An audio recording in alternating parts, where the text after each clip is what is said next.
बढ़िया। अब एक हम अपनी तरफ से एक रैपिड फायर है, ठीक है, उसमें केवल फास्ट आंसर देना है कृष्ण। चलिए तो शुरुआत करते हैं। पहला प्रश्न, आपका पसंदीदा विषय फिजिक्स रहा है। बहुत बढ़िया। दिन में कितने घंटे पढ़ती थी? चेंज होता रहा, शुरुआत से 6 घंटे से करते करते 12 घंटे, कभी कभी एक दो दिन 16 घंटे ट्राई किया था। बहुत अच्छा। रात में पढ़ना या सुबह? डिपेंड करता है, मैंने दोनों पढ़ा है। सबसे मोटिवेशनल शिक्षक या दोस्त? ये थोड़ी मुश्किल क्वेश्चन है क्योंकि टीचर्स तो सभी मोटिवेशनल थे। मैं किसी ऐसे पर्टिकुलर टीचर्स का नाम नहीं ले पाऊंगा, लेकिन सभी एक्चुअली बहुत अच्छे टीचर्स थे, बहुत सपोर्ट किया। बहुत अच्छा। कौन सी चीज पढ़ाई में डिस्ट्रैक्ट करती है? पढ़ाई में डिस्ट्रैक्ट एक्चुअली मुझे खेल वगैरह बहुत ज्यादा करते थे। जैसे मुझे बाहर जाने का बहुत मन करता था खेलने का, लेकिन वो कर नहीं पाता था ज्यादा क्योंकि स्टडी करनी रहती थी। अगर IITian नहीं होते तो क्या प्लान भी था? नहीं, प्लान भी नहीं था। प्लान भी नहीं था? नहीं, ये ऐसा होना नहीं चाहिए, लेकिन एक्चुअली यही रीजन था क्योंकि प्लान भी नहीं था तो दिमाग कहीं और एक और डिस्ट्रैक्शन नहीं बनी थी। प्लान भी नहीं था तो लगता था यही है जो करना है। बहुत अच्छा, बहुत बढ़िया। चलिए, जब आप कोई प्रैक्टिस सेट दे या मॉक टेस्ट दे तो जितना बन जाए ये कवर करें कि आज के 3 महीने पहले क्या वो बनता। तो जब 3 महीने बाद में इतना बनने लगा तो अगले 3 महीने में नया सीखे और नया बनने लगेगा। बहुत अच्छा, बहुत बढ़िया, वेरी गुड। नहीं करनी है। और जो एडवांस का एक्चुअली पेपर होता है वो क्या है कि वो 6 घंटे का होता है, तो 3 घंटे का पहले और 2 घंटे का गैप, फिर 3 घंटे का दोबारा पेपर। तो इस 2 घंटे का गैप है, इसमें आपको किसी बच्चे से बात नहीं करनी है, किसी अपने पेरेंट्स से डिस्कस नहीं करना है पेपर कैसा गया। जो गैप है उसमें आपको ये नहीं देखना है कि पहला पेपर आपका आपने जितने क्वेश्चन किए थे वो सही गए कि नहीं, क्योंकि अगर वो मान लीजिए गलत गए तो फिर आपके दूसरे पेपर को इफेक्ट पड़ेगा। अगर आपने बात, आपको पेपर से 1 दिन पहले नींद बहुत अच्छी लेनी है, जितने अच्छे से हो सके आप ट्राई करिए कि पेपर से 2 दिन पहले आप नींद कम लें ताकि 1 दिन पहले अच्छे से नींद आए, जल्दी सो जाए आप। उस दिन पेपर के 1 दिन पहले एनर्जी ड्रिंक वगैरह कोई नहीं लेनी है, पेपर के टाइम पे ले लेंगे आप, वो चलता है। मैंने ये गलती कर दी थी कि मैंने पेपर के 1 दिन पहले, क्योंकि मैं कानपुर गया था पेपर देने यहाँ से, तो थक गया था, मैंने एनर्जी ड्रिंक ली ये शाम के टाइम, और मुझे रात को 2 बजे तक नींद नहीं आई। और फिर मैं सुबह 5 बजे उठा, तो उस टाइम में माइंड काफी ज्यादा भरा हुआ था। क्योंकि जो तपते हैं घिसते हैं सत्यवीर कहलाते हैं, सौभाग्य न सब दिन सोता है, देखे आगे क्या क्या होता है।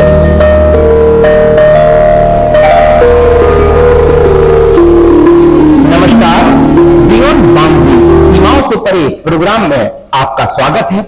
आज हमारे सामने एक ऐसे सदस्य, ऐसा छात्र जिन्होंने IIT एडवांस की परीक्षा पास करके आपके सामने उपस्थित है और भारत के सर्वश्रेष्ठ कॉलेज IIT मुंबई को चयन किया।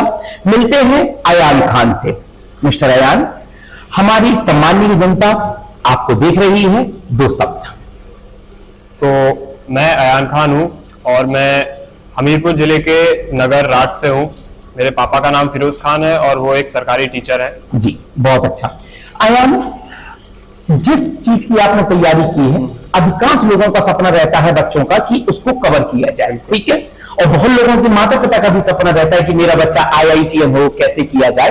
तो हम अपने प्रश्नों का सिलसिला प्रारंभ करते हैं। चलिए, प्रथम प्रश्न बेटा अयान, सबसे पहले आपने अपना नाम तो बता ही दिया है, ठीक है, किस शहर से आए ये आपने बता दिया। दूसरा प्रश्न आपके सामने, आप IIT JEE की तैयारी के लिए प्रेरणा कहां से मिली?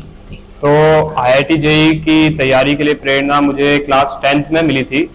क्या हुआ था उस समय की मेरी कोचिंग जो है बेस्ट फॉर एजुकेशन, उसमें एक भैया है मेरे, वेद भैया, सीनियर है, अभी वो IIT कानपुर में है। हाँ। उस टाइम पे उन्होंने गए थे all India rank 700 JEE mains में लाई थी, जो कि रात की और हमीरपुर की अब तक की बेस्ट रैंक है। अब तक ये इससे अच्छा किसी ने नहीं किया है, मैंने भी उतना अच्छा नहीं कर पाया, लेकिन उसकी तरह कोशिश की है मैंने उनकी तरह बनने की। तो उन्हें देख के मुझे प्रेरणा मिली कि जब उन्होंने ये सब किया है तो उनके पेरेंट्स को और उनको खुद कितना मतलब प्राउड फील हो रहा होगा उनके सामने, जब हम सब थे, उनका इंटरव्यू हुआ था हमारे सामने, तो वो सब देख के मुझे काफी ज्यादा मोटिवेशन मिला था कि मैं भी आगे चल के ऐसा ही कुछ करूंगा। बहुत अच्छा। अगला प्रश्न, अगर एक बच्चों को डाउट रहता है कि हम IIT क्लियर किए हैं या इस बच्चे ने IIT क्लियर किया है तो बहुत अच्छे स्कूल से पढ़ा होगा, हाई स्कूल बहुत अच्छा, इंटर बहुत बड़े शहर में, ऐसा कुछ, तो थोड़ा सा अपना हाई स्कूल इंटर की बैकग्राउंड परीक्षा के बारे में बता दीजिए। अच्छा, तो हाई स्कूल और उससे पहले का क्या था कि हम लोगों के टाइम पे जो मेन जो पढ़ाई के स्टडी के ईयर्स होते थे, जैसे 7th और उससे अब के, तो उसमें क्या था, कोरोना आ गया था, तो उससे सारा पढ़ाई का ये जो मसला था वो खराब हो गया था।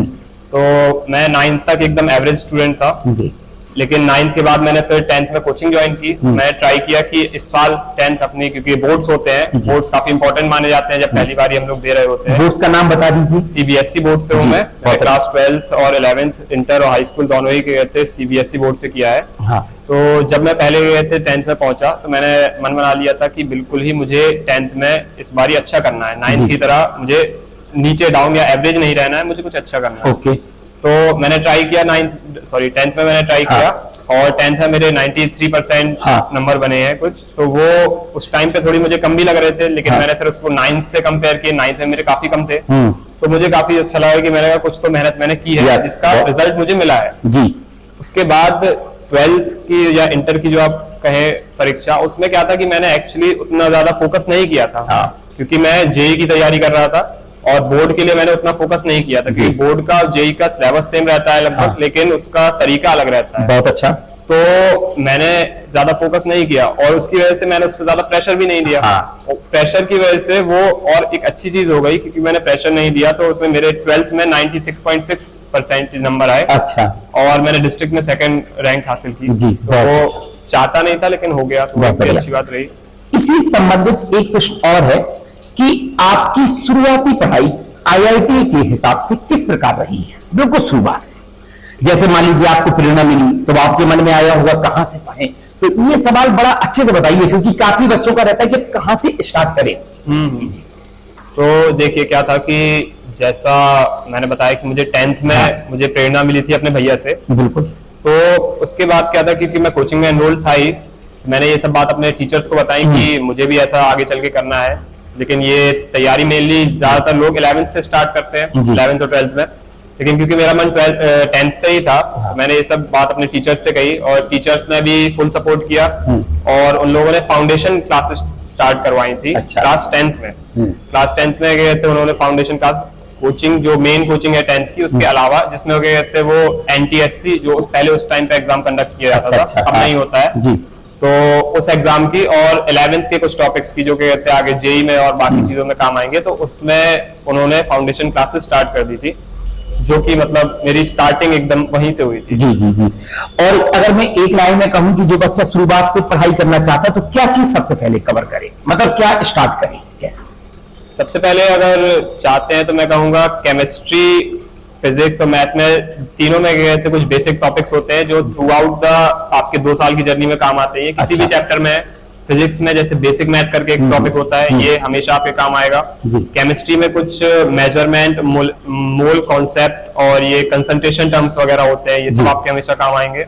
और मैथ्स में ही बेसिक मैथ्स जो कहते हैं मैथ के लिए इंपॉर्टेंट होती है, वो सब जरूरी होता है, तो ये तो मतलब करने ही है। ओके, अगला प्रश्न। एक बच्चों का केवल एक लाइन में आंसर दीजिएगा। बच्चों का रहता है कि हमको क्लास 9 से पढ़ाई स्टार्ट कर दी, माता पिता का भी रहता है कि मुझे अपने बच्चे को IIT बनाना है, 9 से स्टार्ट करूं इसका पढ़ाई, 10th से, 11th से, 12th से। एक लाइन में बता दीजिए क्या बच्चों को सलाह देगी? अगर आप करना चाहते हैं तो 11th और 12th में ही सब कुछ आप कर सकते हैं, 10th से पढ़ने की या 9th से पढ़ने की कोई जरूरत ऐसी खास नहीं है। बहुत अच्छा, वेरी गुड। अगला सवाल, आज का दौर 2025 और 2025 में पढ़ाई के 2 भाग में देखा जा रहा है, ऑफलाइन और ऑनलाइन, और सफलता दोनों स्थान पर मिल रही है, ऑफलाइन भी पा रहा है, ऑनलाइन भी पा रहे हैं, और असफलता भी ऐसी ही है। ठीक, तो आपका सवाल यह है कि आपने कोचिंग कहां से करी, थोड़ा सा अच्छे से बताइए, क्योंकि देखो अयान की काफी बच्चे दिल्ली, कानपुर, कोटा से भी तैयारी करते हैं और काफी बच्चे अपने गांव से रहकर भी तैयारी करना चाहते हैं, और जिस शहर से आप जुड़े हैं ये प्रकार का टाउन है, कोई बड़ा शहर तो है नहीं, तो आपने कोचिंग कहां से की, ऑफलाइन या ऑनलाइन, और कैसा अनुभव रहा? जी।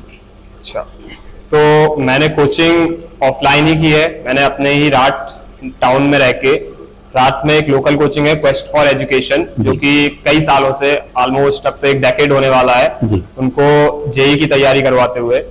तो मैंने उसी कोचिंग से तैयारी स्टार्ट की थी 10th से, जैसे मैंने फाउंडेशन क्लासेस बताया मैंने स्टार्ट कर दी थी। 10th के बाद 11th में स्टार्ट किया मैंने जी।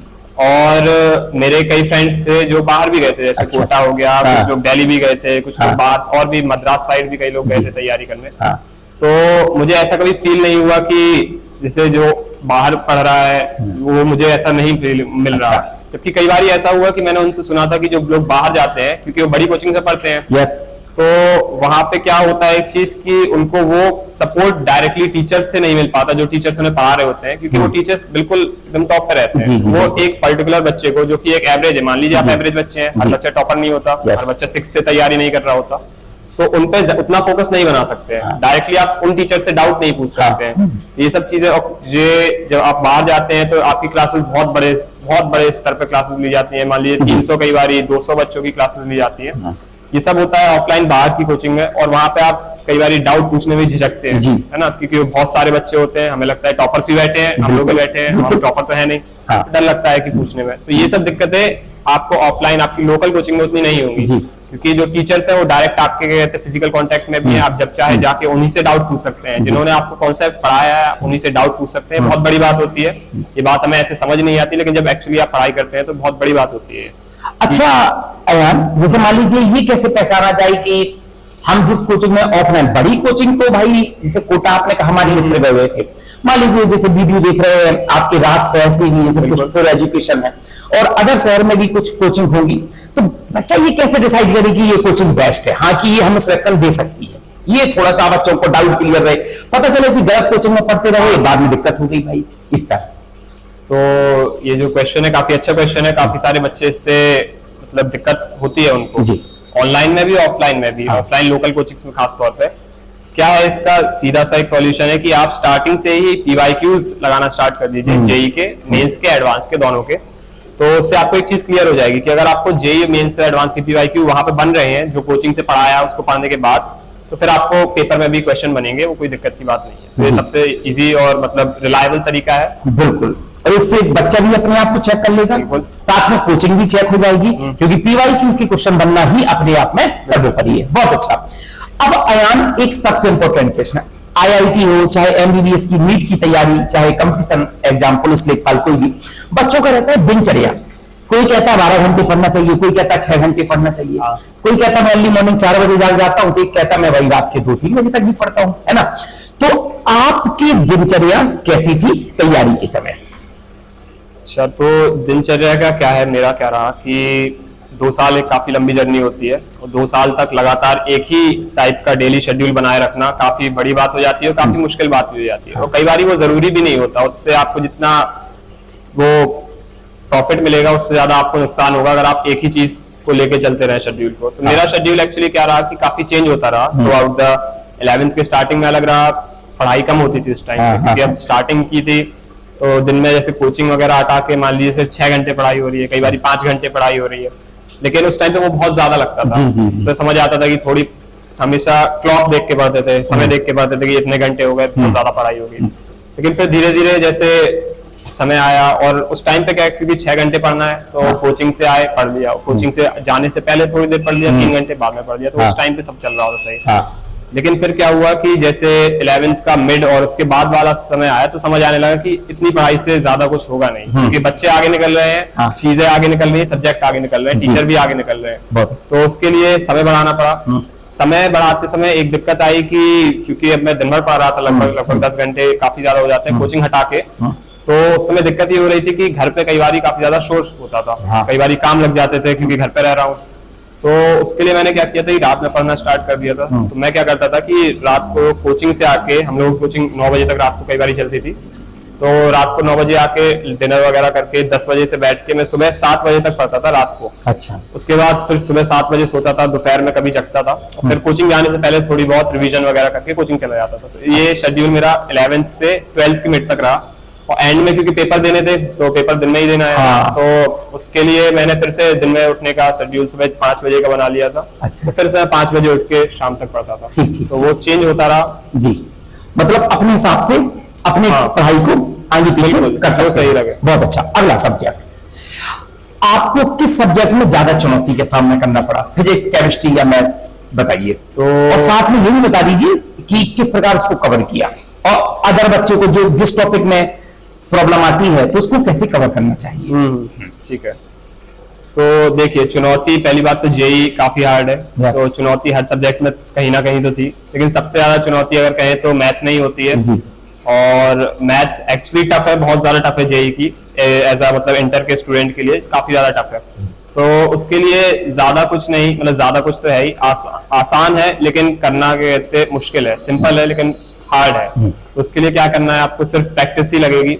और जैसा कि मैंने बताया, क्योंकि अगर मान लीजिए आप ऑफलाइन कोचिंग में है, जो कि लोकल कोचिंग में है, टीचर्स आपके साथ हैं, जी, सपोर्ट में है, अगर आपको डायरेक्ट गाइड कर सकते हैं, तो टीचर से आप कई बार पूछ लीजिए कि जैसे हर चैप्टर हार्ड नहीं होता, मैथ में भी हर चैप्टर हार्ड नहीं होता, कुछ चैप्टर्स इजी भी होते हैं, कुछ चैप्टर समझने वाले ज्यादा होते हैं, उसमें फॉर्मूला कम लगते हैं। जेई में ज्यादातर जगह पर फॉर्मूला लगते भी नहीं है, लेकिन मैथ्स जनरली हार्ड होता है। तो उसके लिए आपको प्रैक्टिस चाहिए। प्रैक्टिस के लिए आप जो मटेरियल सर कह रहे हैं उनको डेली बेसिस पे कहते करिए, उन चीजों का रिवीजन करिए, नोट्स में फॉर्मूले वगैरह अपने टिप्स पे रखिए, उनको तो नहीं भूलना है। और बाकी टीचर को एक बार देखिए कि टीचर कोई भी क्वेश्चन जैसे हार्ड आता है तो उसको कैसे हैंडल करता है, क्योंकि जब क्वेश्चन बड़ा होता है तो उसको अप्रोच में तोड़ना पड़ता है कि ये वाला इसके लिए ये अप्रोच लगेगा, फिर इसके पार्ट के लिए अप्रोच। मैथ का यही तरीका होता है। मैथ जितने ज्यादा आप क्वेश्चन बनाएंगे उतना ज्यादा आप कहते हैं आपको जल्दी से समझ आएगा, जल्दी आपका आसानी से काम होगा। इसके अलावा केमिस्ट्री भी कई बार काफी बच्चों को टफ लगती है, क्योंकि उसमें दिक्कत ये आती है कि बहुत सारी चीजें याद करनी पड़ती है।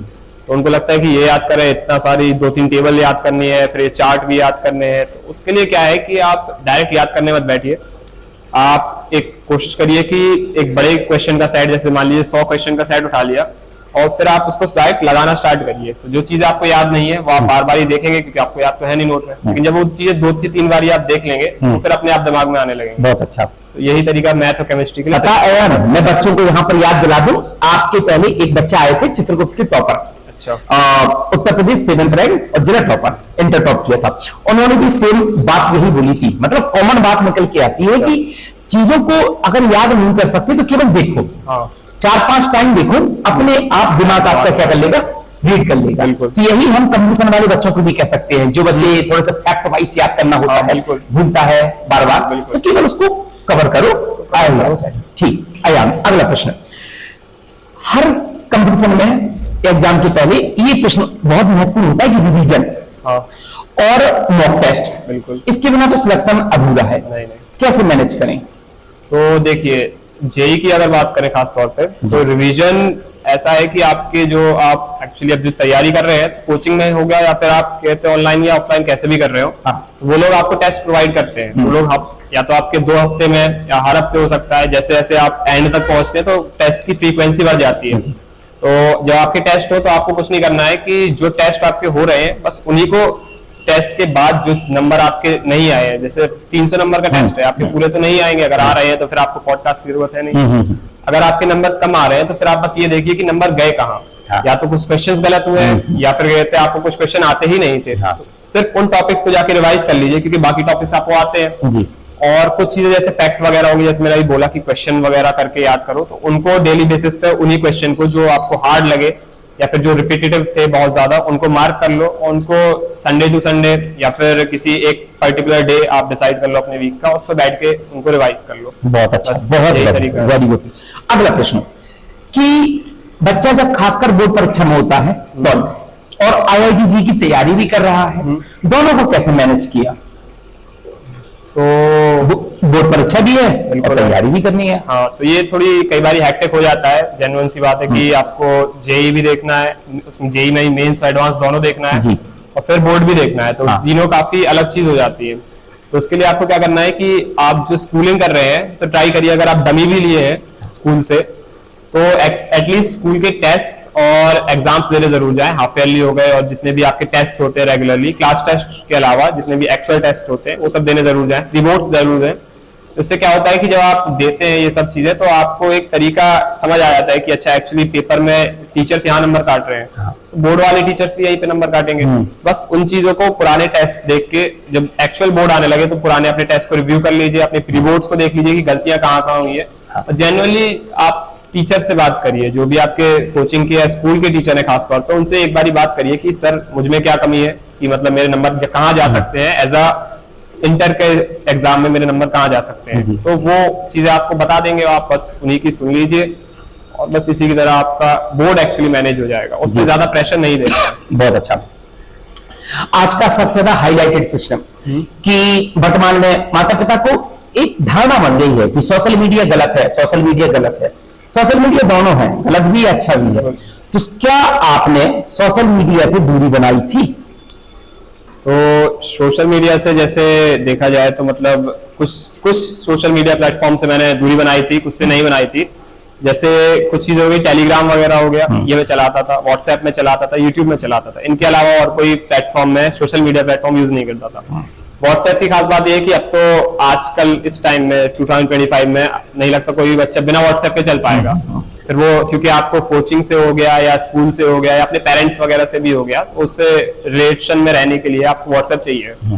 दूसरी बात, यूट्यूब ऐसी चीज है कि वो अगर आप चाहें तो उसको काफी अच्छे से यूज कर सकते हैं। और मैंने भी एक्चुअली यूट्यूब का काफी यूज किया था जब मुझे कोई चीजें समझ नहीं आई थी। अब मान लीजिए मैं रात को, जैसे मैंने बताया, मैं रात को पढ़ता था, अब मुझे रात को मान लीजिए कोई कॉन्सेप्ट नहीं समझ आ रहा है, तो मैं रात को उतनी रात को सर को कॉल नहीं कर सकता। तो मैं उस टाइम पे यूट्यूब से खोल के वो चीजें क्लियर कर लेता था। तो यूट्यूब काफी अच्छी चीज है। और तीसरी चीज हो गई टेलीग्राम।